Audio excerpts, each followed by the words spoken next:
बिस्मिल्लाहिर्रहमानिर्रहीम। रब्बि इश्रह ली सदरी वयस्सिर ली अमरी वहलुल उक़दतम मिन लिसानी यफ़क़हू क़ौली रब्बी ज़िदनी इल्मा। Assalamu alaikum dear students, welcome to FSEX online support program, and this is the lecture for first year physics. Today is the fourth lecture of work and energy, and we will discuss about the long question absolute gravitational potential energy today in this lecture. Gravitational potential energy of an object at a certain position is the work done by gravitational force in displacing the object from position to infinity when the force of gravity becomes zero. So this is the definition for the absolute gravitational potential energy. So first of all, you have to understand about potential energy. As we all know that potential energy is stored in a body when there is a change in position or height. So it has some types of energies as well. Number one is the gravitational potential energy, and it is associated with height as well, and when there is a gravitational force factor with it. So in simple words, how can we understand about this energy? That work done by that gravitational force in displacing that object from certain position to infinity. If I am displacing any object from any certain position to infinite position, where infinite means where the force of gravity becomes zero, so that that object will no longer in the effect of that force of gravity, and at that position the r is infinity. R means the distance from the certain point is infinity. That type of energy is known as absolute gravitational potential energy, where the word absolute means now the value of gravity becomes zero or the distance become infinite. So what are the daily life examples of this energy? That this energy is associated with gravity or gravitational force. For example, a pen being held above the table has a higher gravitational point or potential than a pen sitting or resting on the table. So basically it is all associated with that distance factor. So gravitational potential energy is basically the mechanical energy minus kinetic energy according to the formula factor. Okay, as we can say that mechanical energy is equal to the sum of potential plus kinetic. So kinetic and potential energy can be written as mechanical energy minus kinetic energy for that numerical purpose. So in this figure or in this topic, we will consider a mass m at a certain height in gravitational field. So that potential energy must be equal to mgh, and we have to raise that object to infinity to calculate its absolute gravitational potential energy point. For this purpose, 0 point for the potential energy is fixed. Now what is this 0 point or 0 level? We will see it in the next slide. Now 0 point is a point so far away from the earth that the force of gravity is negligibly small, not attracted by the earth, hence its potential energy is 0. So basically it is that point where that object will no longer feel the influence of gravity. So we will mark that point as 0 point.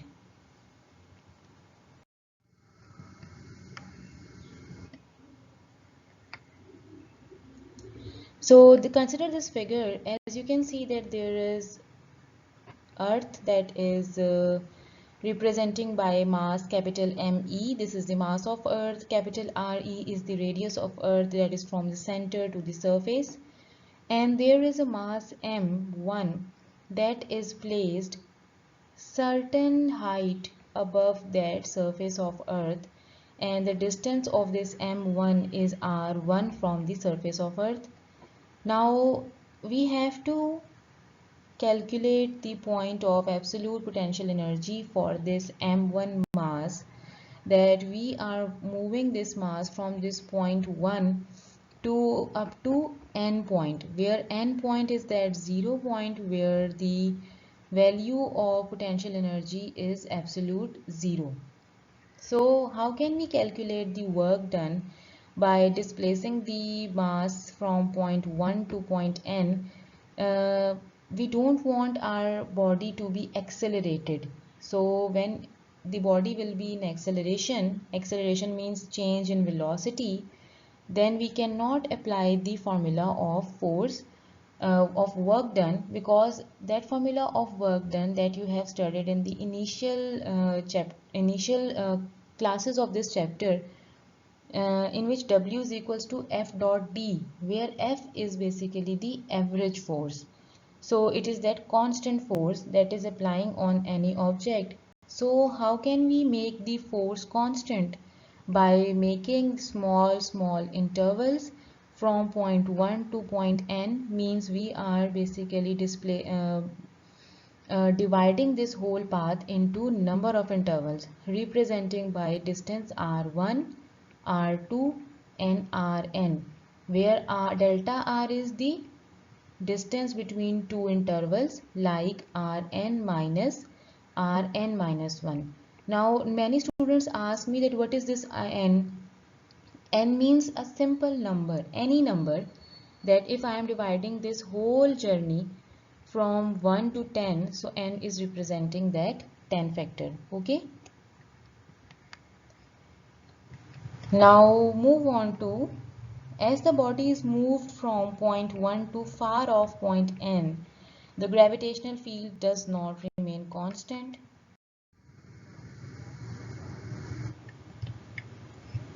So after understanding this figure, let us move towards the work done during each for the first interval. Now we want the force during each interval remains constant, so because of that concept we have divided this the point 1 to n into number of intervals.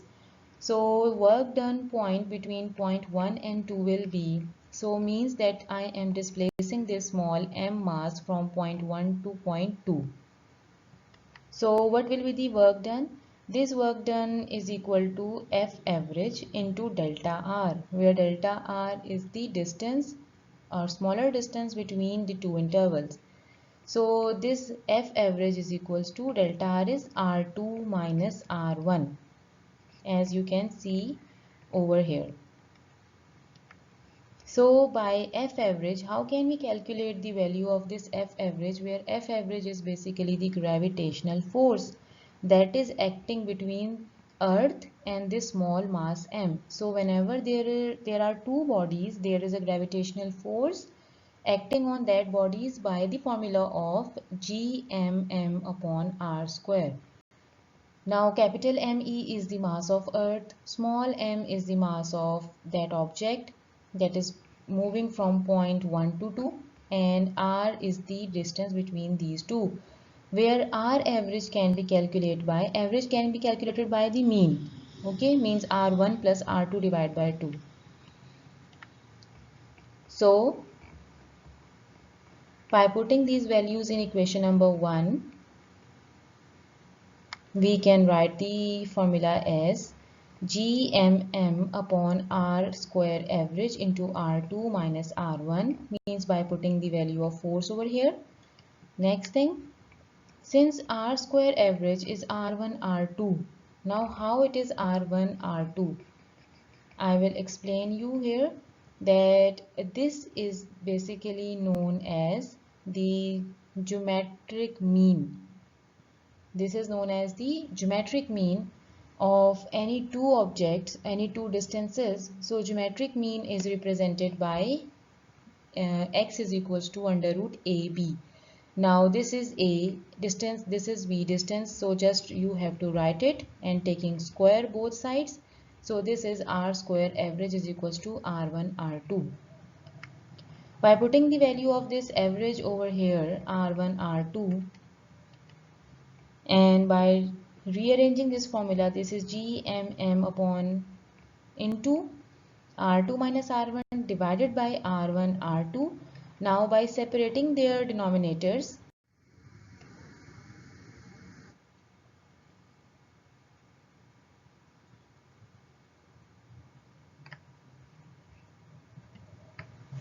now you have to separate their denominators, like R2 upon R1 R2 minus R1 upon R1 R2. Cancelling the R1 from this side and R2 from this side, we are left with gmm upon 1 upon R1 minus 1 upon R2. So this is basically the work done for interval 1 and 2. Similarly, you have to calculate the work done from interval 2 to 3, then 3 to 4 and up to so on. So we don't need to calculate it again and again because it follows the same procedure, as we have considered that force is constant. So just by changing their variables, I am placing here R2 minus 1 upon R3, and for W3 to 4 it is 1 upon R3 minus 1 upon R4, and so last interval will be 1 upon Rn minus 2 minus 1 upon Rn minus 1. And this is the final step, 1 upon Rn minus 1 minus 1 upon Rn. So these are the intervals that we have taken for the distance. So by summing up all them work done, we can calculate the work done of that whole path.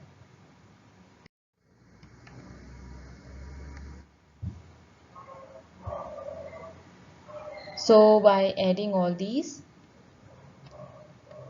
this is the formula for adding these whole work done. Now by taking common gmm and by summing up all the distances here, you can see that this is minus 1 upon R2 and it is cancelling from the plus 1 upon R2 factors. Similarly, the other two factors are also cancelled. Similarly, these factors are also cancelled.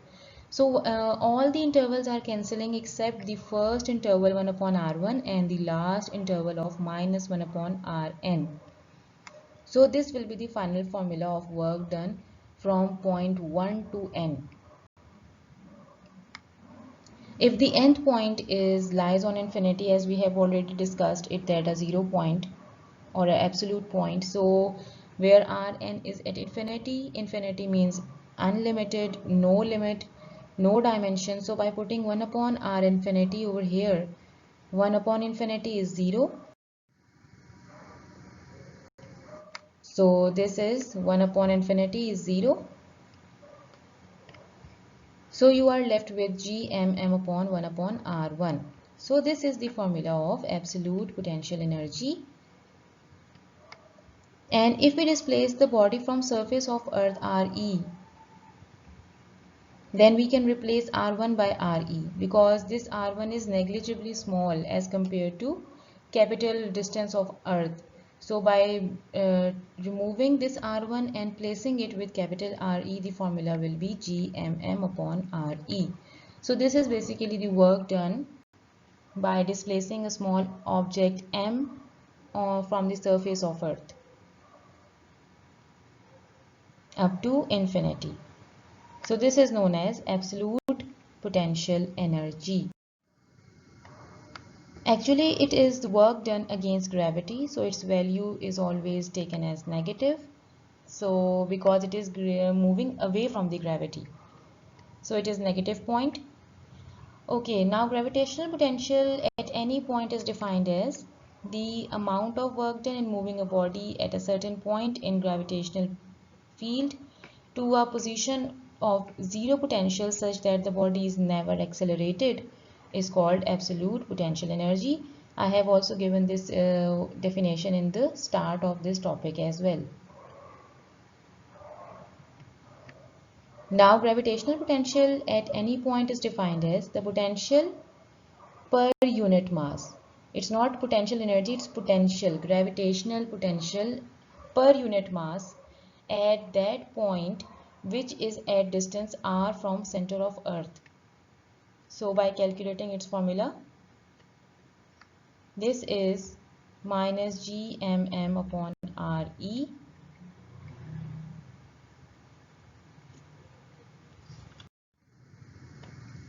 Now this is all for today. Thank you so much. Allah Hafiz.